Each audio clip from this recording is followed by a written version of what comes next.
जय जय श्री चैतन्य जय नित्यानंद। जय जय श्री चैतन्य जय नित्यानंद। जय द्वैत चंद्र जय गौर भक्त वृंद। जय द्वैत चंद्र जय गौर भक्त वृंद। आप लोगों को उम्मीद है कि आवाज स्पष्ट सुनाई पड़ रही होगी और लिंक को भेज दिया गया होगा। आज हम लोग अध्याय 14 आदि लीला के 14 अध्याय को पढ़ेंगे। श्री चैतन्य महाप्रभु की बाल लीलाएं बहुत सुंदर हैं, समझ में भी आएंगे और बहुत रुचिकर भी लगेंगे आप लोगों को। तो सुनते हैं। इसका सारांश नहीं बताएंगे, सारांश बताने से क्या कहते हैं, सस्पेंस छूट जाएगा, इसलिए हम लोग डायरेक्ट श्लोक पे जा रहे हैं। मेरे पीछे बोलिए।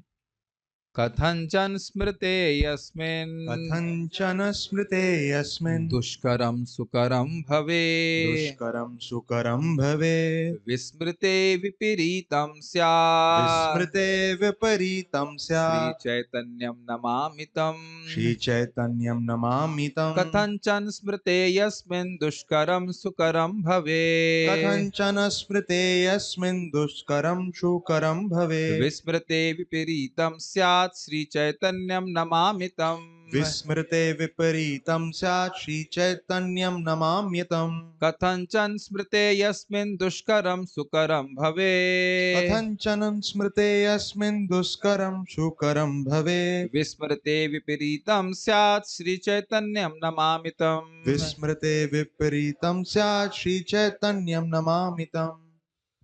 यदि कोई चैतन्य महाप्रभु का किसी भी प्रकार से स्मरण करता है तो उसका कठिन कार्य सरल हो जाता है। तो एग्जाम के पहले आप महाप्रभु का स्मरण कीजिएगा, किंतु यदि उनका स्मरण नहीं किया जाता तो सरल कार्य भी बड़ा कठिन बन जाता है। ऐसे चैतन्य महाप्रभु को मैं सादर नमस्कार करता हूँ। कथंचन किसी भी प्रकार का कार्य, यस्मिन् स्मृते जिनका स्मरण करने से, दुष्करम सुकरम भवेत कैसा भी दुष्कर कार्य हो वह सुकर हो जाता है, बड़ा आसान हो जाता है। सुकर मतलब कैसे करना बहुत आसान है और दुष्कर मतलब करना बहुत मुश्किल है। विस्मृते विपरीतम स्यात् यदि भगवान चैतन्य महाप्रभु को विस्मरण कर देता है, भूल जाता है, तो वह सुकर कार्य जो आसानी से हो जाता है वह भी मुश्किल से होता है। ऐसे श्री चैतन्य महाप्रभु को मैं नमस्कार करता हूँ। श्री चैतन्यम नमामि तम। तात्पर्य, श्रीला प्रबोधानंद सरस्वती अपने ग्रंथ चैतन्य चंद्रामृत में कहते हैं, महाप्रभु की रंच मात्र भी कृपा होने से मनुष्य इतना महान बन जाता है कि उसे ऐसे मोक्ष की भी परवाह नहीं रह जाती जिसे अनेक विद्वान तथा ज्ञानी खोजते रहते हैं। इसी तरह भगवान चैतन्य का एक भक्त स्वर्गलोक में निवास करने को माया जाल मानता है। वह योग सिद्धि की सिद्धि को पार कर जाता है क्योंकि उसके लिए इंद्रियां विषदंत रहित सर्व जैसी होती हैं। कैवल्यम नरकायते त्रिदाशपुर आकाश पुष्पायते। बहुत अच्छा, ऐसे करके शुरू होता है। भगवद गीता में कई बार कोट कह रहे हैं प्रभुपाद ने, कैवल्यम नरकायते। कोई सर्च कर सकता है, वेदाभ्यास में गीता में है, ये बहुत सुंदर श्लोक है। कैवल्यम नरकायते त्रिदाशपुर आकाश पुष्पायते, ऐसे करके श्लोक है, बहुत अच्छा श्लोक है। चैतन्य चंद्रमा नुमहा करके ऐसे करके बहुत एंड में आता चैतन्य चंद्रमा चंद्र चंद्र नुमहा करके दिखाइए जरा। सुंदर, बहुत सुंदर श्लोक है। ये कोट किया गया है प्रभुपाद जी के द्वारा, भागवत में भी है। 9.4.25 के तात्पर्य में प्रभुपाद जी दिए हैं और कई जगह किए हैं इसको। कैवल्यम नरकायते त्रिदशपुर आकाश पुष्पायते दुर्दांतेन्द्रिय काल सर्प पटली प्रोत्खाटदंष्ट्रायते विश्वं पूर्णम सुखायते विधि महेन्द्रादिश्चकीटायते यत्कारुण्यकटाक्ष वैभवतं यत्कारुण्यकटाक्ष वैभवतं तं गौरमेवस्तु महा। कह रहे हैं कैवल्यम नरकायते, जिस कैवल्य, जिस मुक्ति की खोज ज्ञानी लोग जन्म जन्मांतर करते हैं, वह उसके लिए नरक जैसा लगता है, क्योंकि भगवान की सेवा का मौका नहीं है। त्रिदासपुर आकाश पुष्पायते, त्रिदासपुर मतलब जो स्वर्ग आदि हैं, उनकी जो भी प्रलोभन है वो कैसा है, आकाश पुष्प। आकाश में, एक मिनट पूछता हूँ, इसको पता होगा, आकाश में जो पुष्प निकलते हैं बेटा, उसका कलर क्या होता है? हैं? नीले रंग के? नहीं, आकाश में पुष्प होते ही नहीं है। तो मतलब ऐसी कोई व्यक्ति कह रहा है भाई स्वर्ग जाओ, यहाँ जब हूरें मिलेंगी, ये मिलेगा, वो मिलेगा, क्या भाई आकाश पुष्प समान, वो है ही नहीं उसके लिए कुछ। दुर्तांत दुर्दांत दुर्दांत, दांत मतलब होता है इंद्रिय को संयम करना, और दुर्दांत मतलब जिन्हें कंट्रोल करना बड़ा मुश्किल है। तो कह रहे दुर्दांत इंद्रिय काल सर्प पटली प्रोत्खाट दंष्टायते, जो इंद्रियों को संयमित करने के लिए योगी लोग बड़े कठिन तपस्या करते, तो उस भक्त के लिए इंद्रियों को संयम कुछ है ही नहीं। क्यों? क्योंकि महाप्रभु की कृपा से सारी इंद्रियां भगवान की सेवा में लगी रहती हैं, भगवान के महाप्रभु की सेवा में लगी रहती हैं, तो इंद्रियों को संयम करने की कोई टेंशन है नहीं। अरे तो भाई जगत तो बहुत दुख का घर है, तो कहते नहीं, विश्वम पूर्ण सुखाय, ये पूरा विश्व पूर्ण सुख के पूर्ण सुख में लग रहा है, ये अलग ही फिलॉसफी दे रहा है, भगवान के भी विपरीत चल रहा है। भगवान कह रहे दुखालयम अशाश्वतम, ये कह रहे विश्वम पूर्ण सुखाय, विश्व तो सुख से पूर्ण है। विधि महेंद्र आदि च कीटाय थे, विधि मतलब ब्रह्मा जी और महान इंद्र आदि जो पद है वह भी कीट के समान लगते, कुछ है ही नहीं, नगण्य लगते हैं। किसको लगते हैं ऐसा? यद कारुण्य कटाक्ष वैभवतम, जिसके पास महाप्रभु के करुणा का कटाक्ष रूपी वैभव है, अगर वह संपन्नता उसे प्राप्त हो गई तो उसके लिए कुछ नहीं रहा। तो ये श्लोक है इस प्रकार से, चैतन्य चंद्रामृत का 5वां श्लोक है, बहुत अच्छा श्लोक है। इसको वैसे ही गाया जाता है जैसे कि आप भागवत के प्रथम श्लोक गा रहे थे। सर्प अपने विषैले दांतों के कारण अत्यंत भयावना तथा घातक जीव होता है, किंतु यदि ये दांत तोड़ दिए जाते हैं तो भय का कोई कारण नहीं रहता। ये समझ में आया बात? इंद्रियां ऐसी हैं, देखिए ये समझ में नहीं आई पूरी तरह से बात।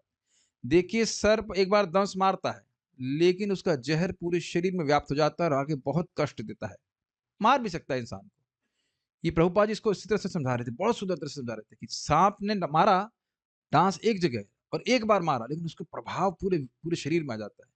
तो उसी प्रकार से हमारी इंद्रियां अपने विषय भोग के जो वस्तु में है, विषय वस्तु में संपर्क करती हैं। मान लो आंख ने संपर्क किया, लेकिन उसका प्रभाव पूरे चित्त पे आता है, पूरे शरीर पे आ जाता है। आंख से कुछ देखते हैं, मान लो कुछ वस्तु गलत देखी, तो उसका पूरा प्रभाव शरीर पे नहीं आता, मन कितना गंदा हो जाता है, और वो जहर काम वासना के रूप में हृदय में रहता है, और वो आगे कितनी कितने जन्मों का निर्माण कर देगा। ये बहुत अच्छा एक्सप्लेनेशन दिया गया है, क्यों इनको काल सर्प से उपमा दे रहे हैं, बहुत खतरनाक है। ठीक है, तो कहते हैं ना, उसको कोई भय नहीं रहता, क्योंकि इंद्रियां भगवान की सेवा में लगी रहती हैं। योग के नियम इंद्रियों को वश में करने के लिए हैं, किंतु जो व्यक्ति भगवान की सेवा में लगा रहता है, उसके लिए इंद्रियां विषैले सांपों के समान भयानक नहीं रह जाती। उनकी स्थिति ऐसी हो जाती है जैसे सांपों के दांत निकाल लिए गए हो। अब क्या करेगा, खाली फुफकार मार सकता है, कर सकता है, लेकिन कुछ काट नहीं सकता। यही श्री चैतन्य महाप्रभु के उपहार है। अब प्रभुपाद जी आप एक विचार करेंगे कि ये श्लोक कोट क्यों किए। यहाँ श्लोक में क्या बोला गया, जो मुश्किल चीज है वह आसान हो जाती है। इंद्रियों का निग्रह बहुत मुश्किल है, स्वर्ग जाना बहुत मुश्किल है, और मुक्ति प्राप्त करना तो बहुत कठिन है, और वह सब उसके लिए एकदम नगण्य हो जाता है, इनसिग्निफिकेंट हो जाता है। तो सोच लीजिए कितना आसान हो जाता है। आप पहले भी सुन चुके हो कि 5 श्लोक गीता के पढ़ने मात्र से इंद्रपद की प्राप्ति हो जाती है, नामाभास से ही मुक्ति मिल जाती है। तो ये सब किसको समझ में आता है? जो महाप्रभु की शरण ले रहा है। जो महाप्रभु की शरण नहीं ले रहा है वह तो मुक्ति को बहुत बड़ा मान रहा है। ये आप आगे जाकर के अंत लीला के अध्याय 3 में सीखेंगे। गोपाल चक्रवर्ती नाम का व्यक्ति हरिदास ठाकुर जी के प्रति बहुत गुस्सा हो गया कि अरे, जो मुक्ति जन्म जन्मांतर की साधना के बाद भी नहीं मिलती, और तुम कहते हो नामाभास से मिल जाएगी, ऐसा नहीं होगा तो मैं तुम्हारी नाक काट दूंगा। तो अब उसने महाप्रभु की शरण ली नहीं थी, महाप्रभु का आशीर्वाद प्राप्त नहीं था, तो उसको विश्वास भी नहीं था, ये पता भी नहीं था कि नामाभास से ही मुक्ति हो जाती है। जबकि हम लोग सुन चुके हैं इयाय मुक्तिम, हम लोग उसको जपा टॉक में दिए थे ना, जपा टॉक 28 कल वाले में बता रहे थे। इयाय मुक्तिम एतावतालम एतावतालम अघनिर्हरणाय पुंसाम संकीर्तनम भगवतो गुणकर्म नामनाम। विकृष्य पुत्र मघवान यदजामिलोपी नारायणेति म्रियमाण इयाय मुक्तिम। तो न सिर्फ वह भगवान के नाम रूप गुण का जो कीर्तन करने से ये तो पाप काटने के लिए बहुत अधिक हो गया। अरे अजामिल जैसा पापी व्यक्ति भी म्रियमाण अवस्था में अपने पुत्र को बोलते हुए मुक्ति को प्राप्त करके क्या था, सामीप्य, मतलब जो 4 प्रकार के वैकुंठ की मुक्ति होती है, सामीप्य, सालोक्य, सारष्टी और सामीप्य, सारूप्य, जो भी है, तो 4 प्रकार की मुक्तियों को प्राप्त कर गया। तो इस प्रकार की बात किसको समझ में आएगी? जो भगवान की भक्ति कर रहा है, चैतन्य महाप्रभु का अनुगत है, उसको बात समझ में आएगी। तो इसलिए मुक्ति के लिए कोई प्रयास नहीं करता, वह स्वर्ग प्राप्ति के लिए प्रयास तो बिल्कुल ही नहीं करता, तो फालतू है, इत्यादि इत्यादि। और इंद्रियों को संयम करने के लिए भी अलग से कुछ वो योग सिद्धि का प्रयास नहीं करता, वह तो भगवान की भक्ति करके ही इंद्रिय संयमित हो जाती है। भाई यहाँ पे हमको इंद्रिय संयम करने के लिए क्या प्रयास करना पड़ रहा है? भगवान के बारे में बोल रहे हैं। अब तो ना कि हम अष्टांग योग करेंगे और उसके द्वारा मन को संयमित करने का प्रयास करेंगे। मन लगाए बिना तो क्लास नहीं दे सकता हूं ना, और ना ही मन लगाए बिना क्लास समझ में आएगी। और जब मन ही संयमित हो गया तो फिर बाकी इंद्रिय तो संयमित हो ही जाएंगे। Does it make sense? और भगवान की भक्ति करके स्वतः जो उससे भगवान की भक्ति अंतरंगा शक्ति की वृत्ति है, उसे जो सुख मिलेगा तो मन वैसे ही उसकी तरफ भागने लग जाएगा। इस तरह समझने का प्रयास कीजिए कि भक्ति में प्रारंभ में हम सब लोगों को बोला जाता है कि मतलब इंद्रिय विषयों से दूर रहो, लेकिन जब व्यक्ति भक्ति में प्रगति कर लेता है उसके लिए इंद्रिय विषय आकर्षक लगते ही नहीं है, वो सामने उपस्थित होने पे भी कोई प्रभाव नहीं पड़ता उनको। हमारी ऐसी स्थिति नहीं, इसलिए हमें दूर रहना चाहिए। लेकिन प्रभुपाद जी से जैसे भक्तों के लिए, महान भक्तों के लिए कुछ फर्क नहीं पड़ता। जैसे आप जानते हैं हरिदास ठाकुर जी के सामने माया देवी भी आ गई, कुछ नहीं लगा। वहां लिखा भी हुआ है कि माया देवी ने ऐसी भाव भंगिमा प्रस्तुत की जिससे ब्रह्मा जी और शिव जी का मन भी मतलब हिल जाता, और वो हिला भी चुकी हैं पहले। लेकिन हरिदास ठाकुर जी के सामने ऐसे था जैसे अरण्य रोदन, जंगल में कोई रो रहा तो सुनाई पड़ेगा। ऐसे माया देव के सारे हाव भाव भंगिमा हरिदास ठाकुर जी कुछ आकर्षित नहीं कर पाए, क्योंकि वे हरिनाम के प्रति सहज रूप से आकर्षित थे महाप्रभु की कृपा से। हरि भक्ति विलास से पुष्टि होती है कि यदि श्री चैतन्य महाप्रभु का स्मरण किया जाए तो कठिन कार्य सरल हो जाता है, और उन्हें भुलाने पर आसान काम भी दुष्कर बन जाते हैं। हम वास्तव में देखते हैं कि जनता की दृष्टि में जो बहुत बड़े विज्ञानी हैं, वे भी इस सरल बात को नहीं समझ सकते कि जीवन की उत्पत्ति जीवन से होती है, क्योंकि उन्हें चैतन्य महाप्रभु की कृपा प्राप्त नहीं। कितनी सुंदर बात श्रील प्रभुपाद जी कह रहे हैं। कितनी रिसर्च चल रही है यह प्रमाणित करने के लिए कि जीवन का स्रोत पदार्थ है। झूठ को सत्य साबित करने के लिए खूब रिसर्च चल रही है। इतनी अकल नहीं लगा पा रहे हैं कि क्या कभी उन्हें पदार्थ से जीवन को आते हुए देखा। तो प्रभुपाद उदाहरण क्यों दे रहे हैं? एक सिंपल सी बात है। आपने देखा कि जो दुष्कर बात थी वो सुकर कैसे हो जाती है, प्रभुपाद ने समझाया वो श्लोक कोट करके भक्तों के लिए। अब जो सबसे आसान कार्य है कि जीवन का स्रोत जीवन, वह समझना कितना आसान है, लेकिन वह भी दुष्कर हो जा रहा है क्योंकि वो महाप्रभु का आश्रय नहीं ले रहे, भगवान का आश्रय नहीं ले रहे। तो इसलिए प्रभुपाद यहाँ पे उदाहरण दे रहे हैं। समझ में आ गया सबको? वह कोई भी कहेगा कि हम आपके पिताजी पत्थर थे क्या, कोई कहे आपके पिताजी बंदर थे क्या, तो क्या कौन मानेगा बताइए? कहीं दिख रहा है क्या? कहीं भी नहीं दिख रहा है। लेकिन उनको क्यों नहीं दिख रहा है ये समझ में नहीं आ रहा। आपको समझ में आ रहा है कि उन्हें क्यों नहीं दिख रहा है? क्योंकि भगवान का आश्रय लिया, महाप्रभु का आश्रय नहीं लिया। वे इस गलत धारणा का बचाव करते हैं कि जीवन की उत्पत्ति पदार्थ से होती है, यद्यपि वे इसे सिद्ध नहीं कर पाते। इसलिए इसी झूठे वैज्ञानिक सिद्धांत पर आगे बढ़ रही आधुनिक सभ्यता तथाकथित विज्ञानियों के लिए अनेक समस्याओं को जन्म दे रही है। क्या कोई भक्त यहाँ पे बता सकते हैं? माइक पे लेके बताइए। अच्छा बात प्रभुपाद जी बोल रहे हैं, आप विचार कीजिए प्रभुपाद जी क्यों बोल रहे हैं। यह सिद्धांत कि जीवन पदार्थ से आ रहा है, यह अनेक समस्याओं को जन्म दे रहा है। क्यों? माइक पे बताइए।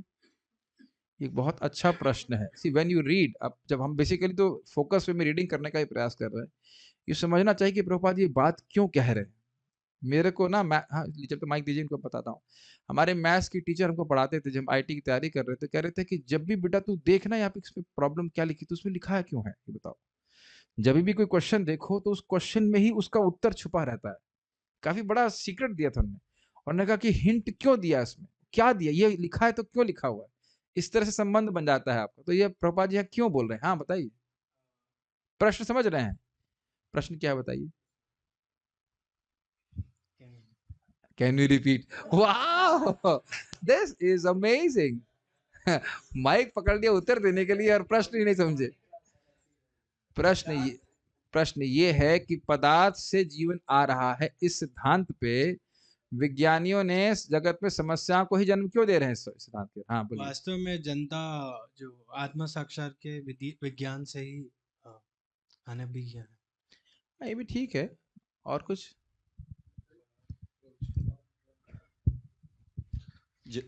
एक तो है कि वो अज्ञान के द्वारा ये कर रहे हैं क्योंकि वो पदार्थ के लिए कर रहे हैं, तो उसमें अगर वो पदार्थ में खोजते हैं तो उससे फिर वो और रिसर्च करेंगे तो कुछ ना कुछ को नुकसान पहुंचाते जा रहे हैं।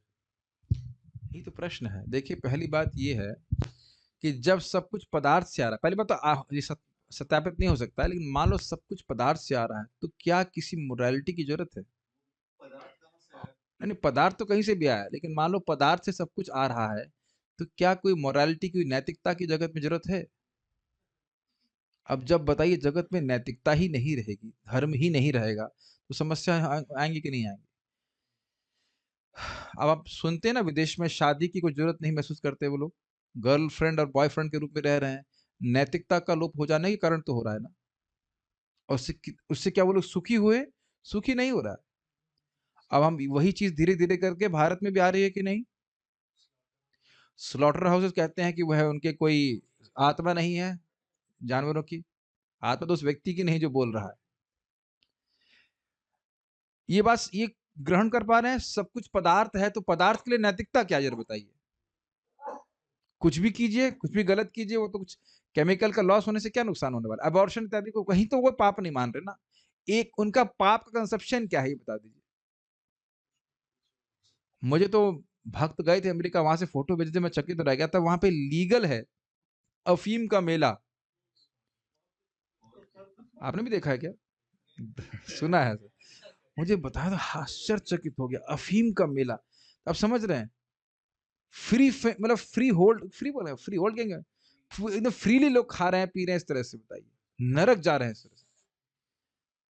ये बात आप समझ पा रहे हैं? अगर सब कुछ पदार्थ है तो बताइए फिर क्या धर्म है? देखिए, हम लोग भारतीय सभ्यता में, भारतीय सभ्यता या सनातन सभ्यता में सभी कुछ एक व्यक्ति हैं। भूमि देवी है, सूर्य देव है, और वो हैं वास्तविक रूप से, आदिदेविक रूप से। तो व्यक्ति सम्मान करता है। भगवान हमारे हृदय में है। व्यक्ति डरता है कि मैं कुछ पाप नहीं करूं। ये पाप किया है तो भगवान देखने वाले हैं, यमदूत हैं।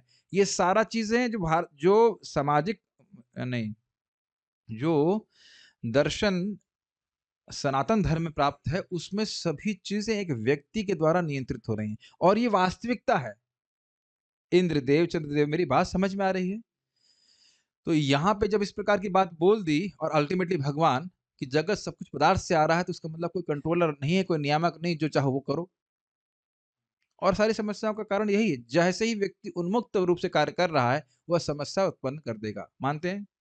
जैसे ही मैं सोच रहा हूं कि मेरे को कुछ पूछने वाला नहीं है, कोई देखने वाला नहीं है, कोई कोई मेरे पाप का निर्धारण करने वाला नहीं है, पाप का कोई दंड देने वाला नहीं, व्यक्ति डर के, कुछ भी डर नहीं रहेगा उसको, और नैतिकता का कोई मतलब ही नहीं रह जाता। फिर जब हम भी पदार्थ हैं, तो बताइए संबंधों का मतलब हो जाएगा। हम और नहीं बोलना चाहते उसके पर, समझ गए आप लोग क्या कहना चाह रहा हूं? तो ये बात वो समझते नहीं, और इतनी समस्याएं हैं, इतना क्राइम बढ़ रहा है, उसको रोक नहीं पा रहे हैं वो लोग। चैतन्य चरितामृत के रचयिता महाप्रभु की बाल लीलाओं का वर्णन करने के लिए उनकी शरण में जाते हैं, क्योंकि ऐसा दिव्य साहित्य मानसिक चिंतन द्वारा नहीं लिखा जा सकता। इस पे महाराज जी उदाहरण दे रहे थे कि एक व्यक्ति लिखा श्री कृष्ण की आत्मकथा, और उठा करके कोई व्यक्ति महाराज के हाथ में दे दिया। महाराज की पढ़ने की इच्छा नहीं थी, लेकिन फिर भी उनको दिया, तो महाराज खोले तो वहां वो शुरू कर दिया, मेरा जन्म मथुरा में हुआ। वो कृष्ण के मुख से स्वयं बोल रहा है। उसके बाद मेरे पिता मुझको गोकुल लेके चले गए, ऐसे करके। तो उसकी धारणा क्या है कि जैसे कोई सामान्य बेटा है, सामान्य लड़का है, वह बोलेगा, अपनी आत्मकथा करेगा, तो वैसे ही कृष्ण की आत्मकथा करना शुरू कर दिया। ऐसे एक और बड़े फिलोसफर थे, क्या नाम था उनका, रविंद्रनाथ टैगोर जी ने भी भगवान कृष्ण के बारे में कोई ग्रंथ लिख दिया था, और उसमें बहुत सारी त्रुटियां थी, वो मानसिक चिंतन से बातें कर रहे थे। तो फिर श्रील भक्ति ठाकुर जी ने उसमें बहुत सारे करेक्शन दिए थे। उनके बारे में तो हाँ, वो भी ऐसे ही अपने मन से कुछ गीता पे प्रवचन करते हैं। डॉक्टर राधा कृष्ण की भी इसी प्रकार की टीका है कि मन मना मतलब मेरा स्मरण करो, अपना स्मरण करो, मद भक्त अपने भक्त बनो। तुम्हें कृष्ण की शरण में नहीं जाना है, कृष्ण के अंदर जो अव्यक्त ब्रह्म है उसकी शरण में जाना है। तो ये सब इस प्रकार से मानसिक चिंतन से नहीं लिख सकता, और इस कारण से ऐसी भगवत गीता को पढ़ करके व्यक्ति कोई भक्त बना भी नहीं, जो कि गीता का प्रयोजन है। पूर्ण पुरुषोत्तम भगवान के विषय में लिखने वाले को भगवान की विशेष कृपा चाहिए, और यह कृपा परंपरा में प्राप्त होती। एवं परंपरा प्राप्तम इमं राजर्षि विदुः। केवल शैक्षिक योग्यताओं से ऐसा साहित्य नहीं लिखा जा सकता। इसको एक बहुत सिंपल उदाहरण से आप समझ जाएंगे। मानो कि आपको अंग्रेजी आती है, तो अंग्रेजी सबको आती ही है। अब मैं कहूं कि आप लोग थर्मोडायनेमिक्स के ऊपर एक ग्रंथ लिखें, that will be good idea. Okay my dear Zoom devotees, जिन लोगों को भी, how many of you know English, please raise your hands through Zoom. Okay, and they know, and how many of you can write a book on thermodynamics? Raise your hands. तो आप समझ सकते हैं कि अंग्रेजी का ज्ञान हो जाने मात्र से, भाई थर्मोडायनेमिक्स की पुस्तकें अंग्रेजी में लिखी जाती हैं, लेकिन ऐसा नहीं है कि थर्मोडायनेमिक्स, अब अंग्रेजी आती है तो अब थर्मोडायनेमिक्स ग्रंथ लिखने की बात छोड़ दो, समझ में भी नहीं आएगा क्या लिखा है। और अगर वो भी ना समझ में आ रहा हो तो जरा वो लिखिए जो डॉक्टर लोग लिखते हैं, डॉक्टरी भाषा। आपको शायद समझ में आता होगा, लेकिन नहीं आता, पता नहीं। वो देखा है जो आपकी पैथोलॉजी की रिपोर्ट होती है पता नहीं क्या लिखे रहता है उसमें। वो समझने के लिए भी डॉक्टर के पैसे देने पड़ते, क्या लिखा है इसके ऊपर। हो सकता है लिखा हो कि आप स्वस्थ हो, लेकिन आपको पढ़कर लगे कि बीमार हो गए हो कि नहीं। हीमोग्लोबिन दिस एंड दैट, ग्लूकोग्लोबिन, पर क्या क्या लिखे रहता है, उसकी क्या क्या टर्मिनोलॉजी होती है, तो है तो सब अंग्रेजी में ना। जब समझ में नहीं आ रहा तो आप देख रहे हैं ट्रेनिंग की जरूरत होती है यहाँ पे। अब महाप्रभु के बारे में व्यक्ति केवल हिंदी जानने से समझ में आ जाएगा। आज भी महाराज समझा रहे थे ना बात को, बारंबार जब हम श्रवण करते हैं तब बात धीरे धीरे धीरे करके समझ में आती है। एक बार की श्रवण समझ में नहीं आती कि अचिंत्य भेदा भी समझ में आ गया ये वो, बल्कि चित्त में अगर रजोगुण रहेगा ना तो ऐसा लग रहा है कि कुछ तो बात हो रही है, लेकिन ग्रास्पिंग कैपेसिटी नहीं आती, पकड़ नहीं पाते। धीरे धीरे जब आप श्रवण करते रहते हैं, नाम जप करते रहते हैं, तीन चीज पकड़े, नाम जप अच्छे से करेंगे, भगवान का प्रसाद ही ग्रहण करेंगे, और बारंबार श्रवण करते रहेंगे, तब चित्त जो है शुद्ध होगा, तब हमको बातें समझ में आएंगी। इसलिए इसलिए हतोत्साहित नहीं होना चाहिए कि हमको समझ में नहीं आ रहा है। समझ में भले ना आ रहा हो, लेकिन सुनाई तो पड़ रहा है ना। इतना तो सुनाई पड़ रहा, समझ में आ रहा है कि मैं हिंदी बोल रहा हूं। सुनते सुनते सुनते शुरुआत में कभी कभी केवल इतना याद रहता है कि जोक क्या मारा गया क्लास में बाकी कुछ याद नहीं रहता है। धीरे धीरे धीरे सुनते सुनते सुनते बातें समझ में आने लगती है। ये आप अपने, ये मुझे बहुत श्रद्धा है इसके ऊपर, क्योंकि एकदम अनुभव है, एकदम ये अनुभव है कि पहले जैसे मैं प्रभुपाद जी ग्रंथों को पढ़ता था वैसा अब नहीं पढ़ता हूँ। कल भी मैं जल्दी जल्दी थोड़ा सा ब्राउज कर रहा था, जो हम आज पढ़ाने वाले हैं, 14 अध्याय को पढ़ा रहे थे। इतना सुंदर बात श्रील प्रभुपाद जी कहते हैं एक जगह कि इसमें बहुत अच्छी बात है कि भगवान की कृपा प्राप्त करने के लिए सच्चा भक्त कुछ भी करने के लिए तैयार रहता है। अभी आप देखिएगा आगे, बहुत अच्छा एक ही बात है, मतलब वो समझना, एक it clings to your intelligence या माइंड। वो आखिर वो सब चीजें पहले से भी थी, लेकिन वो आपको हिट करती है। मेरी बातें समझा पा रहा हूँ। तो जब तक हृदय शुद्ध नहीं होगा, व्यक्ति एब्सेंट माइंडेडली पढ़ता है, वह भी ठीक है, लेकिन जैसे जैसे हृदय शुद्ध होता जाएगा व्यक्ति को समझ में आने लग जाएगा। मैं ऐसे समझाऊं आपको, पढ़ने की एक ग्लॉसिंग समझते हैं, ग्लॉसिंग एबिलिटी, ये बहुत महत्वपूर्ण है, ये बहुत महत्वपूर्ण है, ये पॉइंट अच्छा है, ये महत्वपूर्ण है, ये सब समझ में आने लगता है। तो मैं आप सभी लोगों से प्रार्थना कर रहा हूं कि इस प्रकार से लगे रहिए। कभी हतोत्साहित मत होइए कि भाई कथा समझ में नहीं आ रही तो कथा नहीं सुने। नहीं सुनने से समझ में नहीं आने लग जाएगी कि अब सुनना बंद कर दे तो हाँ, अब जो है, अब गहरी उसकी जो है समझावट हुई। जब से मैंने 5 साल से मैं जब कथा नहीं सुना हूं, तब ये कथा मेरे हृदय में स्फुरित हो रही है ऐसा नहीं होता है, ठीक है, समझ में तो आए कम से कम, ठीक है।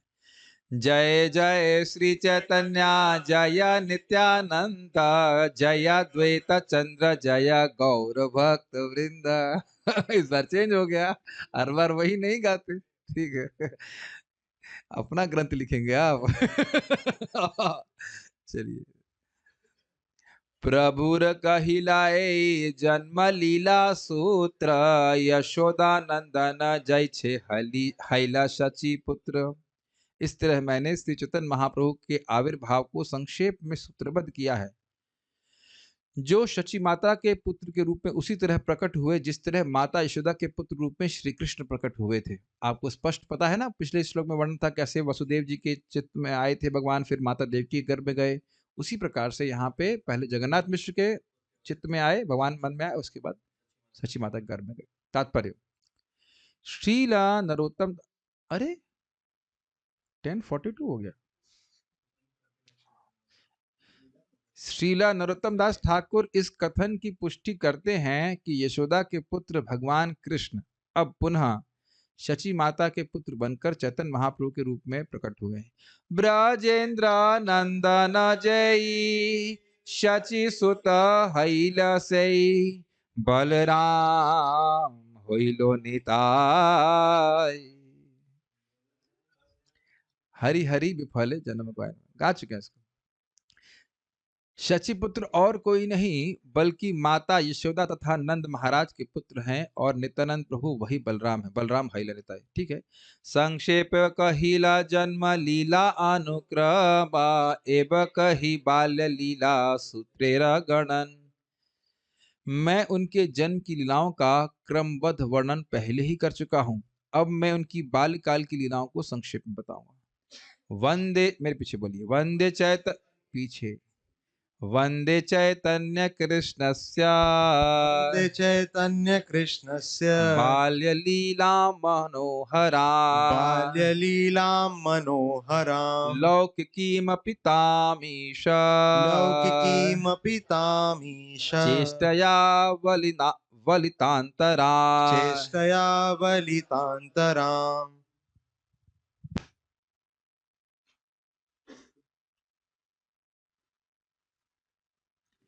यहाँ पे लिखा है ईश चेष्टया और यहाँ पे शब्दार्थ में लिखा है भगवत चेष्टया।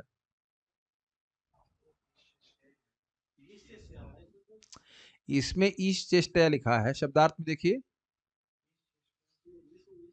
यहाँ हिंदी में चेंज कर दिया। अच्छा, भगवत चेष्टया, ईश्वर के प्राकट्य से कुछ, या तो ईश के बाद ईश लिखा शब्द ईश, ईश डैश भगवत चेष्टया मतलब ईश्वर के प्राकट्य से, ये होना चाहिए। ईश शब्द मिस हो गया। मैं उन श्री चैतन्य महाप्रभु की बाल लीलाओं को सादर नमस्कार करता हूं जो स्वयं भगवान श्री कृष्ण हैं। चैतन्य महाप्रभु स्वयं कृष्ण। यद्यपि ऐसी लीलाएं सामान्य बालक के कार्यकलाप के समान लगती हैं, किंतु उन्हें पूर्ण पुरुषोत्तम भगवान की विविध लीलाओं के रूप में समझा जाना चाहिए। तो समझ में आ रहा है? जब नहीं समझ में आ रहा होगा तो व्याख्या करूंगा। नहीं समझ में आ रहा है, ऐसा लीला कर रहे से कोई छोटा बच्चा कर रहा हो, अब झगड़ा, अब देखेंगे आप, झगड़ा करेंगे, सामान चोरी करने जाएंगे, बहुत सारी बातें करेंगे, तो ऐसा लग रहा है कि सामान्य व्यक्ति की तरह है, लेकिन उसके पीछे बहुत वो सामान्य लीला है नहीं, भगवान की लीला है। उसको आप भी देखेंगे आप। भगवद गीता में इस कथन की पुष्टि इस प्रकार हुई है।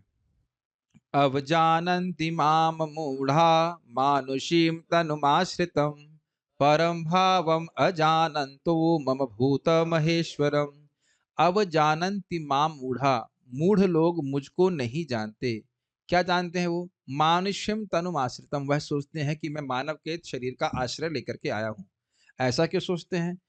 परम भावम अजानंतो, वह मेरे परम भाव दिव्य स्वभाव को नहीं जानते। वह स्वभाव क्या है? मम भूतम महेश्वरम, मैं ही सभी जीवों का महान ईश्वर हूं और सभी तत्वों का महान ईश्वर भी हूं। ये समझ में आया? ये गीता का श्लोक है। जब मैं मनुष्य रूप में अवतरित होता हूं तब मूर्ख लोग मेरा उपहास करते हैं। वे मेरे दिव्य स्वभाव को तथा मेरे परम ईश्वरत्व को नहीं जानते। जैसे महाराज समझा रहे थे, क्या? अरे उस चुरवा की पूजा करेंगे कृष्ण को चोर कहते हैं तो कहते हैं इसकी पूजा करेंगे। ये शैली ठीक है। धर्म क्षेत्र कुरुक्षेत्र संवेतायुसभा, धर्म क्षेत्र कुरुक्षेत्र, धर्म क्षेत्र क्यों कह रहे हो? कुरुक्षेत्र, उसमें क्या हुआ? संवेतायुसभा, एकत्रित हो युद्ध करेंगे। कौन लोग? मामका और पांडव से, मेरे और पांडव। यह क्यों पूछ रहे हो? कि मकुर्वत संजय उन्होंने क्या किया? ये शैली अच्छी अच्छी निकल गई। अब गीता सोच रहा हूँ ऐसी ऐसी शैली से पढ़ाता हूँ एक बार फिर से। चैतन्य चरितामृत तो नहीं कर पाता, लेकिन गीता में तो बड़ी आसानी से करेंगे और भागवत में तो बड़ा आनंद आता है। पूर्ण पुरुषोत्तम भगवान इस लोक में अथवा इस ब्रह्मांड के भीतर अपनी लीलाएं संपन्न करने के लिए सामान्य मनुष्य या बालक के रूप में प्रकट होते हैं। लीलावतार नृतो देव तिर्यंग नरादिषु। भगवान प्रथम स्कंद दूसरा अध्याय आखिरी श्लोक है, आखिरी दूसरा श्लोक होगा।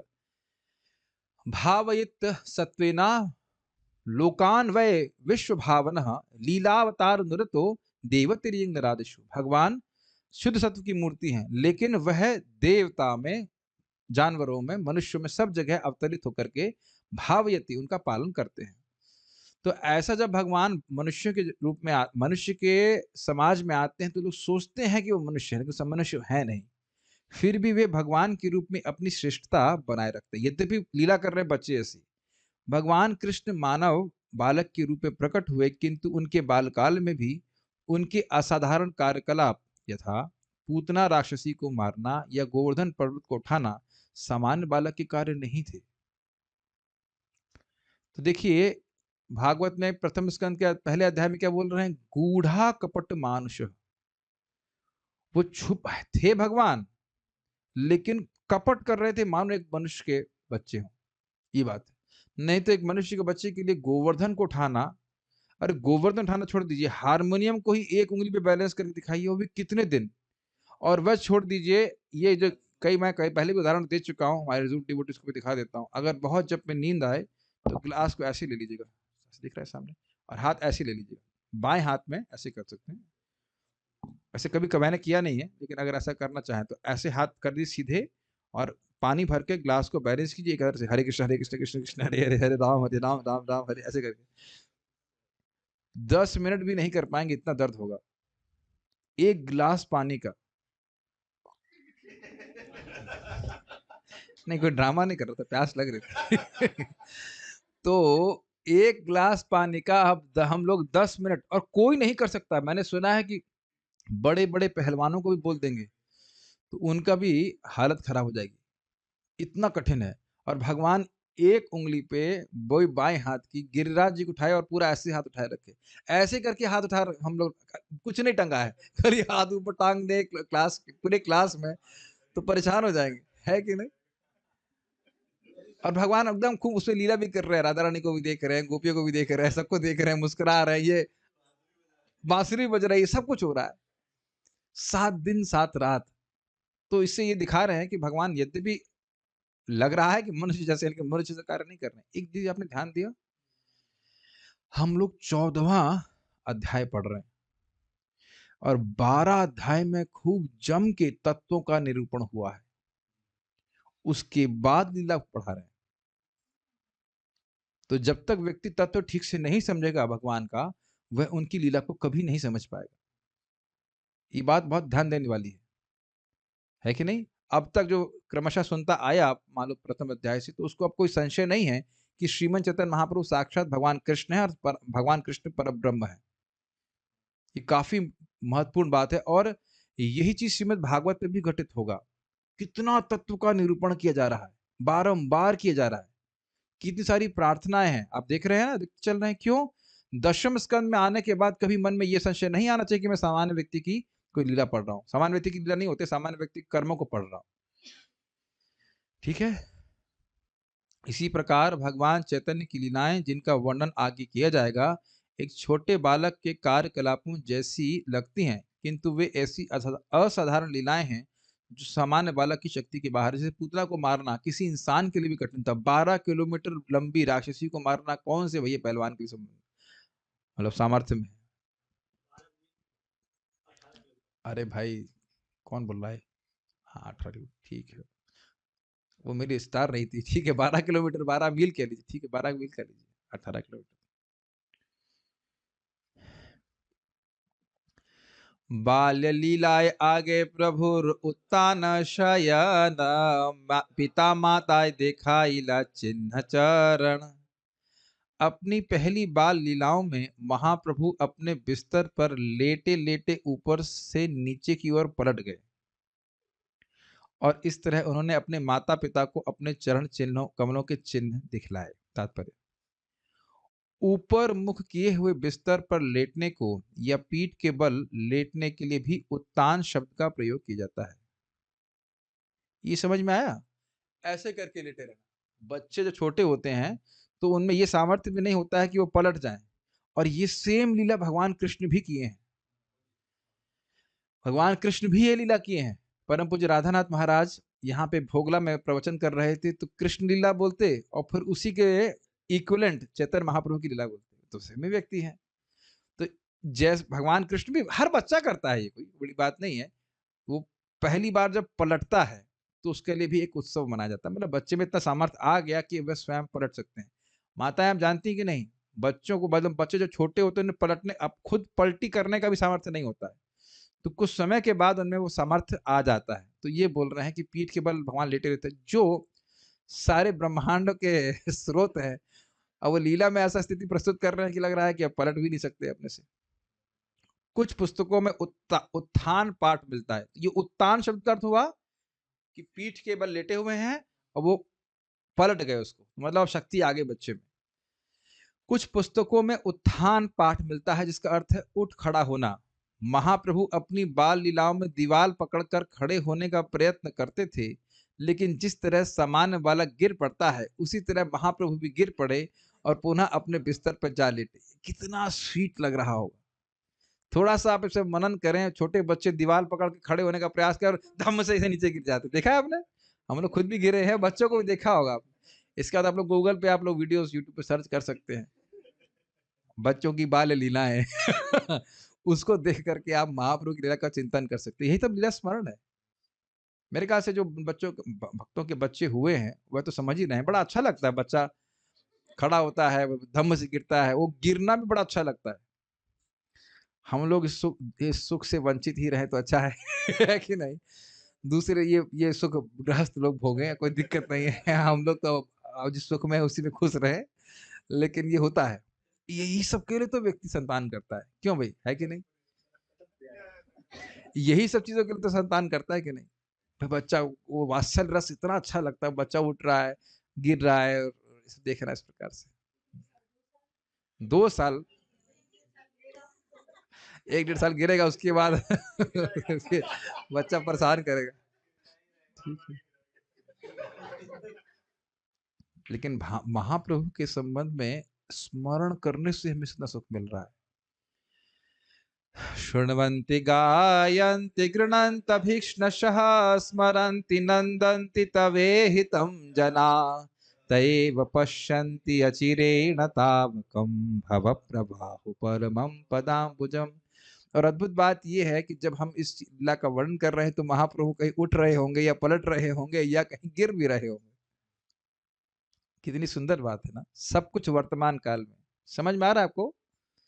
हर समय अद्यावधि लीला करे गौर आए, कोई ना भाग्यवान देखी बारे पाए। हर समय महाप्रभु की लीला चल रही है, भगवान कृष्ण के ही समान। और कोई भाग्यवान व्यक्ति इसको देख सकता है, तो देखने वाले भाग्यवान तो है, लेकिन उतने भाग्यवान ना हो, लेकिन हम लोग सुनने वाले और कहने वाले और स्मरण करने वाले भी भाग्यवान है, वो भी भगवान का दर्शन कर पाएंगे। किस रूप में स्मरण कर रहे हैं आप? गौर वर्ण में कि श्याम वर्ण में? हाँ, ये ध्यान रखिएगा। और आपने गौर वर्ण की बात सुनी थी, जैसे मानो कोई सोने की प्रतिमा हो। याद आ रहा है? किसको दिखाई पड़े थे सोने की प्रतिमा के रूप में? सीता ठाकुर रानी को। अब सोचिए कि जो छोटा बच्चा सोने की प्रतिमा जैसे लग रहा है, वो बच्चा बड़ा हो गया थोड़ा, और ऐसे धम्म से गिर रहा है, उठ रहा है, क्या तो लग रहा होगा।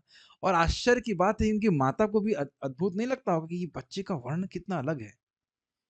या कृष्ण को जब माता यशोदा देखती है कि वो दोनों गोरे हैं और ये श्याम वर्ण का है, ये कितना अलग है, ऐसा कभी उनके मन में विचार आता नहीं है, लेकिन सहज कृष्ण के प्रति आकर्षण। थोड़ा सा मनन कर सकते हैं इस लीला पे। तो अपने चरणों के चिन्ह को दिखाया है उनने, जो विष्णु मतलब भगवान कृष्ण के जो चरण के चिन्ह हैं उन्हीं से अंकित थे। गृह दुई जन देखी लघु पद चिन्ह, ताहे शोभे ध्वज वज्र शंख चक्र मीन। बड़ा सुंदर है। जब महाप्रभु ने चलने का प्रयास किया तो उनके पांव की छोटी छोटी छाप में भगवान विष्णु के विशिष्ट चिन्ह ध्वज, वज्र, शंख, चक्र तथा मछली दिखलाई पड़े। ओह वाह, जैसे चैतन्य महाप्रभु का चरण चिन्ह की जाए। से यहाँ पे चैतन्य महाप्रभु के चरण में आपको ध्वज दिख रहा है कहीं? ध्वज कहाँ है? लेफ्ट में ध्वज दिख रहा है। चक्र तो दिख रहा है। चक्र हमारे हमारे हिसाब से हम जो देख रहे हैं तो राइट में मतलब हमारे राइट के हिसाब से महाप्रभु के लेफ्ट होगा। महाप्रभु के लेफ्ट में देख लीजिए, महाप्रभु के लेफ्ट के ऊपरी वाले भाग में चक्र दिख रहा है। चक्र के ऊपर शंख है और छाता भी, बहुत सारे चिन्ह है। कमल दिख रहा है, छाता दिख रहा है, मीन दिख रही है, हाँ मीन भी है, कछुआ भी है, दिख रहा है। देखिया दोहार चित्ते जन्मिला विस्मय, कार पद चिन्ह घरे न पाए निश्चय। इन सारी छाप को देखकर न तो उनके पिता न ही माता समझ पाए कि पांवों की ये छाप किसकी है। इस प्रकार विस्मित होकर वे यह निश्चित नहीं कर पाए कि उनके घर में चिन्ह कैसे आए। ध्यान दीजिएगा, ध्यान दिया आपने? महाप्रभु चल रहे हैं और यह निमाई बालक निमाई चल रहा है तो उसके चिन्ह पड़ रहे हैं, लेकिन उनको ये नहीं समझ में आ रहा है कि मेरे बच्चे के चिन्ह है, तो वो इसलिए वो इसमें कर रहे हैं कि ये सब चिन्ह आए कहां से। ये बात है। मिश्र कहे बाल गोपाल आछे शिला संगे, ते हो मूर्ति हैया घर खेले जानी रंगे। तो मिश्र ने कहा कि हमारे जो बाल गोपाल हैं, जो शिला के संग, शालिग्राम शिला के संग आए हैं, वो मूर्ति यानी मूर्तिमान रूप में हमारे घर में खेलते हैं, यही मैं समझ रहा हूं। जगन्नाथ मिश्र ने कहा, निश्चय ही बाल कृष्ण शालग्राम शिला के साथ हैं, वे अपना बाल रूप धारण करके कमरे के भीतर खेल रहे हैं, तो उसी के चिन्ह आ गए। तात्पर्य, जब भगवान का स्वरूप काठ, पत्थर या अन्य पदार्थ से बना होता है तो यह समझना चाहिए कि यहाँ पूर्ण पुरुषोत्तम भगवान उपस्थित हैं। हम तर्क से भी समझ सकते हैं कि सारे भौतिक तत्व भगवान की शक्ति के विस्तार हैं। चूंकि पूर्ण पुरुषोत्तम भगवान की शक्ति उनके साकार रूप से अभिन्न होती है, अतएव भगवान सदैव अपनी शक्ति में विद्यमान रहते हैं और वे भक्त की प्रबल इच्छा के फलस्वरूप अपने आप को प्रकट करते हैं। चूंकि भगवान सर्वशक्तिमान है, अतएव यह तर्क संगत ही है कि वे अपनी शक्ति से अपने आप को प्रकट कर सकते हैं। अर्चा विग्रह की पूजा या शालग्राम शिला की पूजा मूर्ति पूजा नहीं है। शुद्ध भक्त के घर में भगवान का अर्चा विग्रह भगवान के मूल दिव्य स्वरूप की तरह कार्य कर सकता है। भक्त लोग उनसे बात कर सकते हैं, उनका वो खाना स्वीकार करते हैं, उनको कपड़ा पहनाते हैं, सब कुछ अर्चा विग्रह के द्वारा भगवान हमारी सेवा को स्वीकार करते हैं। ये बातें बोल रहे हैं कि अर्चा विग्रह भगवान से पूरी तरह से अभिन्न है, और पूरी तरह से अभिन्न है। ऐसा नहीं है कि भगवान उसमें विद्यमान है, वो भगवान ही है। और इस पे भक्ति संदर्भ में मैं भी तो नहीं तुरंत कोट कर सकता हूँ, पूरा सेक्शन है, उस पर पूरा एक श्लोक कोट करते हो इस तरह से कि भगवान का विग्रह भगवान ही है। वो हमको इसलिए नहीं दिखता क्योंकि हमारी इंद्रियों में देखने की कोई क्षमता ही नहीं है। तो इसलिए वो कह रहे हैं कि वही बाल गोपाल रूप करके घर में इधर उधर चल रहे हैं और उनके चरण चिन्हों की छाप यहाँ दिख रही है, जो विष्णु के चरण चिन्हों की छाप है। समझ में आ रहा है बात? ऐसा सोच रहे हैं, ऐसा हो नहीं रहा है। हो क्या रहा है? महाप्रभु चल रहे हैं। सेई क्षण जागे निमाई करे क्रंदन, अंके लैया शची तारे पियाई लस्तन। उसी क्षण निमाई जाग गए और क्रंदन करने, रोने लगे। तो उसी समय शची माता ने उनको गोद में लिया और अपना स्तनपान कराने लगी। जब माता शची तथा जगन्नाथ मिश्र बातें कर रहे थे, तब बालक निमाई जग गया और रोने लगा। माता शची ने उसे गोद में उठा लिया और अपने स्तन से दूध पिलाने लगी। स्तन पियाई ते पुत्रेर चरण देखिला, सेई चिन्ह पाए देखी मिश्रे बोलाइला। जब वह स्तनपान करा रही थी तो अपने बेटे के चरण को देखा और वही चिन्ह उनके चरणों में देख करके उन्होंने जगन्नाथ मिश्र को बुलाया। जब माता शची बालक को स्तनपान करवा रही थी, तब उन्होंने अपने पुत्र के चरण कमल में वही सारे चिन्ह देखे जो उन्हें कमरे के फर्श पे दिखे थे। तब उन्होंने जगन्नाथ मिश्र को बुलाया। देखिया मिश्रे रहैला आनंदित मति, गुप्ते बुलाइला नीलांबर चक्रवर्ती। ये देख करके जगन्नाथ मिश्र के मन में बहुत आनंद हुआ और तुरंत उन्हें गुप्त रूप से नीलांबर चक्रवर्ती को बुलाया, जो कि उनके सब्जेक्ट समझ रहे हैं कौन है? जगन्नाथ मिश्र ने बुलाया, जो कि उनके ससुर थे। जब जगन्नाथ मिश्र ने अपने पुत्र के तलवे पर यह अद्भुत चिन्ह देखे तो वे अत्यंत पुलकित हुए और चुपके से उन्होंने नीलांबर चक्रवर्ती को बुलावा भेजा। चिन्ह देख, उन्हें क्यों बुलाया? क्योंकि बहुत बड़े ज्योतिषविद थे वो और सामुद्रिक शास्त्र में बहुत प्रवीण थे। चिन्ह देखी चक्रवर्ती बले नहासिया, लग्न गणी पूर्वे आमी रखिया छे लिखिया। चिन्हों को देख करके चक्रवर्ती यानी कि नीलांबर चक्रवर्ती बोले, हंसते हुए बोले, लग्न गणी, लग्न आदि को देख करके पहले ही मैंने लिख लिया था, लिख करके रख लिया था कि महान व्यक्ति होगा। जब नीलांबर चक्रवर्ती ने ये चिन्ह देखे तो हंसते हुए उन्होंने कहा, मैंने पहले ही नक्षत्र गणना से इसे निश्चित कर लिया था और लिख भी लिया था। 32 लक्षण महापुरुष भूषण, ए शिशु अंगे देखी से सब लक्षण। 32 लक्षणों से महापुरुष का बोध होता है और मैं इस बालक के शरीर में इन सारे लक्षणों को देख रहा हूं। पंच दीर्घ पंच सूक्ष्म सप्त रक्त षडुन्नत, त्रिह्रस्व पृथु गंभीरो द्वाश्रिन लक्षणो महान। नहीं, ऐसे नहीं बोल रहा है। पंच दीर्घ पंच सूक्ष्म सप्त रक्त षड उन्नत, त्रिह्रस्व पृथु गंभीरो द्वात्रिंशल लक्षणों महान। अब हम इसको जब पढ़ेंगे तो कृपया इन लक्षणों को अपने अंदर मत ढूंढिएगा कि कहीं वो महापुरुष मैं ही तो नहीं हूं। इसमें कोई संशय नहीं कि हम वो नहीं है। महापुरुष के शरीर में 32 लक्षण होते हैं। उसके शरीर के 5 अंग बड़े, 5 सूक्ष्म, 7 लाल रंग के, 6 उठे हुए, 3 छोटे, 3 चौड़े तथा 3 गहरे या गंभीर होते हैं। तो देखिए, जैसे जैसे हम तात्पर्य पढ़ेंगे तो जरूर कुछ लोग सोचेंगे कि वाह, ये तो मेरा ही वर्णन हो रहा है, मैं ही तो महापुरुष हूँ, महाप्रभु के बाद कोई महापुरुष आया तो मैं ही तो था। लेकिन शायद ऐसा नहीं होगा। 5 बड़े अंग हैं। नाक, नाक चेक कीजिए अपनी नाक बड़ी है कि नहीं। माता जी लोग के लिए नहीं, प्रभु जी के लिए। महापुरुष की बात हो रही है, महापुरुषाइन की बात नहीं हो रही है। अच्छा, ये कह रहे हैं महाप्रभु राधा रानी के, महाप्रभु हैं कृष्ण, राधा रानी के भाव में आए, तो ये श्लोक महापुरुष के लिए। ठीक है, ठीक, पुरुष के लिए, ओनली पुरुष। नाक चेक कीजिए अपने नाक का साइज, पता नहीं बड़ी साइज को कहते हैं। आंखें, सॉरी बाहें, अब बाहें नहीं, बाहें जो है हाथ आपके घुटने तक जाने चाहिए, बैठी अवस्था में नहीं, खड़े अवस्था में। और टेढ़ा नहीं, ऐसे टेढ़ा करके इधर पहुंचा दिया, टेढ़ा करके इधर पहुंचा दिया, ऐसा नहीं। बाहें आपके घुटने तक जानी चाहिए। ठुड्डी किसकी बड़े हैं, आंखें तथा घुटने एक दूसरे से बड़े हो सकते हैं, लेकिन अब क्या साइज बड़ा को बड़ा कहा जाएगा जानते नहीं। 5 सूक्ष्म अंग हैं। चमड़ी, ओ मेरी चमड़ी तो बहुत चिकनी है, ऐसे करके आप सोच सकते हैं, लेकिन नहीं, कुछ नहीं। अंगुली के छाप, I don't know what does that mean. दांत, शरीर के रोएं तथा सिर के बाल, सूक्ष्म मतलब पतले। 7 लाल रंग वाले अंग हैं। आंखें, आंखें लाल है मतलब आंखें क्या हल्का सा लालिमा रहनी चाहिए। तलवे, तलवे और हथेलियां, जैसे ये देखिए, ये इसको तलवा और हथेली कहते हैं। ये अगर लाल होती है तो इसको ये हाँ, घिसना शुरू कीजिए, आप घिसना शुरू कीजिए, थोड़ा लाल हो जाएगा। तो महापुरुष एक मिनट, रुक जाओ। महापुरुष के रूप में पैदा नहीं हुए तो कम से कम घिस घिस के महापुरुष बन जाए। थोड़ा घिस लेते हैं, घिस घिस के महापुरुष बन जाए, लेकिन घिस घिस के कुछ नहीं है। हम लोग महापुरुष नहीं, महाबद्ध है, महापतित है। और क्या है, तालू और नाखून, तो अब चेक कर लो भाई। तालू और नाखून किसी के लाल हैं, सभी के, ऑलमोस्ट सभी के लाल है, सब महापुरुष हैं।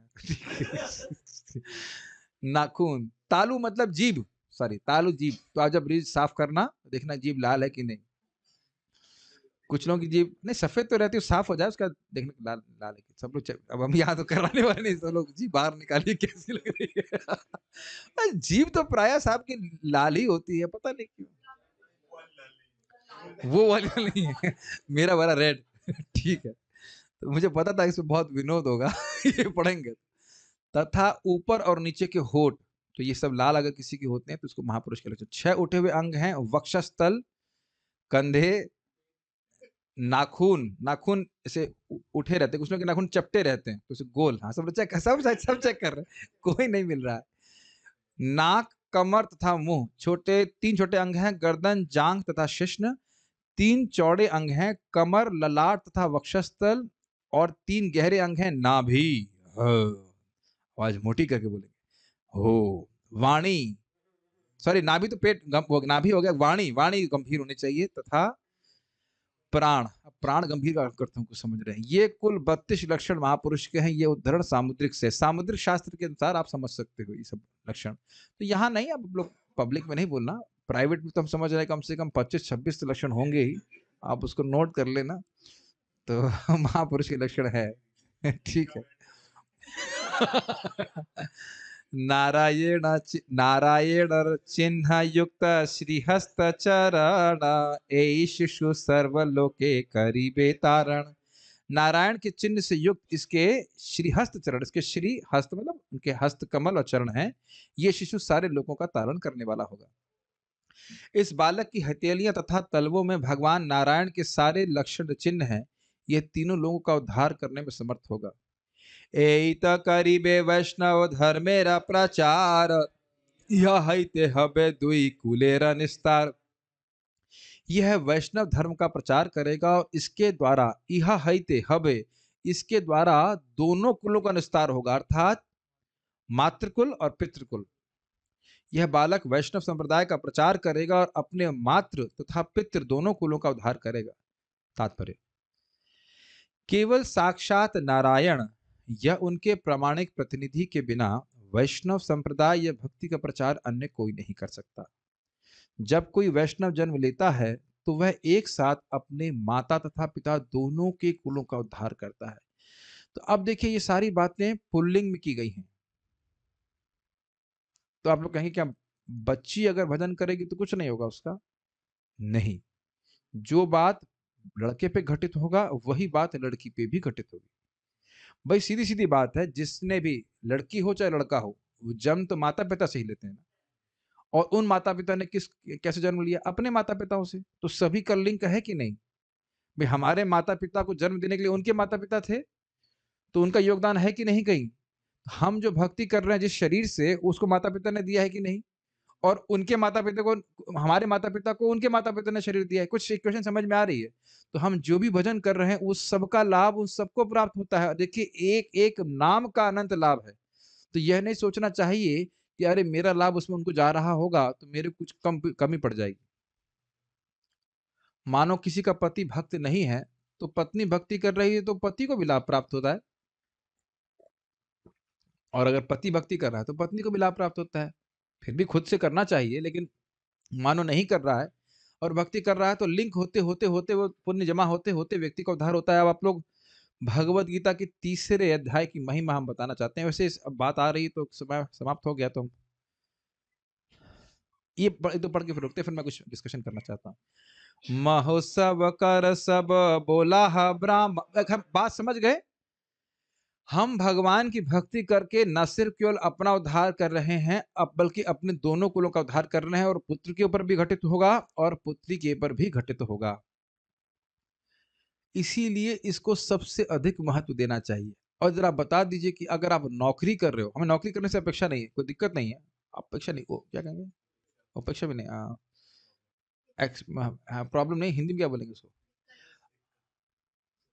दिक्कत नहीं है, कोई विरोध नहीं है, आप नौकरी जरा कुछ भी करो, लेकिन देखो अपनी नौकरी से व्यक्ति मैक्सिमम बहुत होगा तो अपनी माँ का ध्यान रखेगा, पिता का ध्यान रखेगा, और जो लोग मर गए वो उनका तो ध्यान नहीं रख पाएंगे ना। तो भक्ति करने से बहुत बड़ा लाभ है। ये बात तो आप लोगों को पता तो है ही, लेकिन थोड़ा विचार कीजिए कितना लाभ है।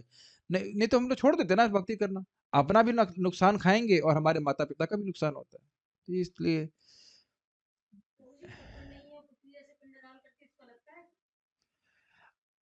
अभी क्या बात हो रही थी, ये 3 अध्याय भगवत गीता का पढ़िएगा। अभी उसको हम क्लास के बाद कुछ मैं चर्चा करने वाला हूँ, पिंडदान के बारे में बात करेंगे। आप देखिए, क्या आपने वो श्रवण नहीं किया, ये कार्तिक में कोई भी वंशज अगर दीपदान भगवान को करता है तो सारे के सारे वंशजों को उद्धार हो जाता, सॉरी पूर्वजों को उद्धार हो जाता। उसका तो होगा ही, पूर्वजों को उद्धार हो जाएगा, तो क्या चिंता करना उसके बारे में। अब मेरा तो भगवान की कृपा से अभी तक बचे ही हुए हैं। जो ब्रह्मचारी, उनका क्या होगा बताइए। उनकी तो संतान नहीं होती, वो क्या सब नरक जाएंगे? भाई अगर संतान नहीं हुई है तो किसकी गलती है? भगवान की गलती है। इन सेंस भगवान ने नहीं दिया संतान, तो भगवान की कृपा से प्राप्त होता है। ऐसा तो नहीं है कि माता पिता के होने मात्र से संतान मिल जाते है कि नहीं? तो व्यक्ति को भगवान, भाई ये सब बातें कर्म कांड में जो होता हम नहीं जानते, लेकिन भगवान की भक्ति करने वाले की तो दुर्गति हो ही नहीं सकती है। उसको इतना अपेक्षा नहीं करना चाहिए कि हमें पिंडदान मिलेगा नहीं मिलेगा। अरे वो सारे पिंड से पिंड छुड़ाइए और भगवान के पास जाइए, है ना? अंत काले च मामेव स्मरण मुक्त्वा कलेवरम, या वो भी छोड़ दीजिए। जन्म कर्म च मे दिव्यम एवं यो वेति तत्वतः त्यक्त्वा देहम पुनर्जन्म नैति मामेति सुवर्जुना। ये श्लोक सबसे अच्छा श्लोक है। हमारा को कोई फर्क नहीं पड़ता हम जंगल में मर रहे हैं कि कहाँ मर रहे हैं, कहीं मरे, लेकिन अगर भगवान के तत्व को समझने वाला व्यक्ति हो तो चाहे कहीं मरे, कैसे भी मरे, कभी भी मरे, वो भगवान के पास जाएगा। अब भगवान के पास चले गए तो यहाँ पिंड दिए जा रहा है, नहीं दिया जा रहा, शरीर को जला रहे हैं, नहीं जला रहे हैं, हमारे क्या बोलते हैं उसको, जो मरने वाली सेरेमनी का दाह संस्कार में कोई व्यक्ति आया कि नहीं आया, पड़ोसी आया कि नहीं आया, उसने कुछ उपस्थिति प्रस्तुत करी कि नहीं करी, हु केयर्स, इंग्लिश में कहेंगे who cares, who dam cares, और इंग्लिश में कहते हैं आई कांट केयर लेस। समझ में आता है? मतलब मैं इस बारे में कोई इससे कम चिंता मैं इस विषय में और नहीं कर सकता, कोई फर्क नहीं पड़ता, आओ मत आओ। जो व्यक्ति भगवान के पास चला गया, क्या दिक्कत है? अब पिछले जन्म में संस्कार हुआ कि नहीं, वैसे क्या मतलब, इस जन्म में भक्ति तो कर रहे हैं ना, हो गया तो ठीक, नहीं हुआ तो ठीक, उसे कोई मतलब नहीं। भगवान की भक्ति करने को मिल रहा है तो अच्छी बात। एक नाम का माता जी कितना फायदा होता है, अनंत जन्म का पाप खत्म हो। अब सोचे वो तो पाप कट गए, और दूसरा कृष्ण बोला तो कितनी तेजी से आगे बढ़ रहे हैं हम, उसकी कोई धारणा नहीं कर सकते। फिर क्या चिंता करना है, कौन अग्नि देगा नहीं देगा, क्या चिंता करना है? कुछ नहीं, कोई टेंशन नहीं है। भगवान की भक्ति करने वाला, ये भागवत में सबसे पहली प्रार्थना किसकी है? कुंती महारानी, प्रभु जी है ना वो, कुंती प्रभु। कैसे बात आप लोग कर रहे हो, कहाँ की बात कर रहे हैं? उसके बाद उत्तरा की, सबसे पहले उत्तरा की प्रार्थना, कि उससे पहले अर्जुन, पहले अर्जुन थे, थोड़ी सी प्रार्थना, उसके बाद उत्तरा, उसके बाद कुंती महारानी की प्रार्थना है, फिर उसके बाद नहीं भीष्मदेव तो है ही, उसके बाद क्या नाम से हस्तिनापुर की स्त्रियों की, फिर द्वारका की स्त्रियों की, तो कहाँ नहीं है प्रार्थना? और वहां लिखा है सर्वश्रुति मनोहर, भगवत प्रेमी होना चाहिए, भगवान का भक्त होना चाहिए, कहाँ कोई कमी बता रहा है बताइए? ये उत्तम अधिकारी है तो उत्तम अधिकारिणी भी तो होंगी, मध्यम अधिकारिणी भी तो होंगी, इत्यादि इत्यादि।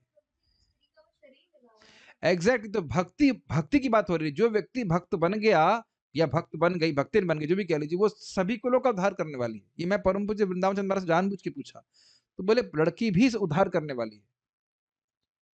भले ही यहाँ पे बोला जा रहा है कि भाई महाप्रभु हैं तो लड़के हैं, तो लड़के के बारे में बोलेंगे, लेकिन सभी को उद्धार करने वाली। आप उधर जाके देखेंगे, इधर कितना 9 पुत्रियां थी, क्या नाम उनका, करदम मुनि की 9 पुत्रियां, उन्हीं के बारे में बोलते हैं कि उनका स्मरण करने से सारे पाप नष्ट हो जाते हैं। कश्यप मुनि की 13 पुत्रियां, अदिति, अरुंधति, ऐसे करके स्मरण करने से व्यक्ति के पाप कट जाते हैं। तो ये सब गलत बात। जनरली स्त्रियों की आसक्ति भोग में अधिक होती है, भौतिक आसक्ति अधिक होती है, लेकिन जनरली बोला जा रहा है जब तक वो भक्त नहीं बन जाते। तो कर्म कांड तो तेल लगाने जाए, कर्मठ क्या करना है? कर्म कांड, ज्ञान कांड, सबेर विषय भांड। व्यक्ति भक्ति कर रहा है वो कहाँ कर्म कांड के बारे में विचार करे? ये समझ में आ रहा है? महोत्सव कर सब बोला हा ब्राह्मण, आज दिन भाल करीब नामकरण। ये नीलांबर चक्रवर्ती बोल रहे हैं, मैं नामकरण संस्कार करना चाहता हूं, हम उत्सव मनाएं और ब्राह्मणों को बुलाएं, क्योंकि आज के दिन अत्यंत शुभ है। तात्पर्य, एक दिन कौन सा है? इसमें महाप्रभु उनके चरण चिन्ह को देखा और चलने लग गए थे। यह वैदिक नियम है कि नारायण तथा ब्राह्मणों के संबंध में उत्सव मनाया जाए।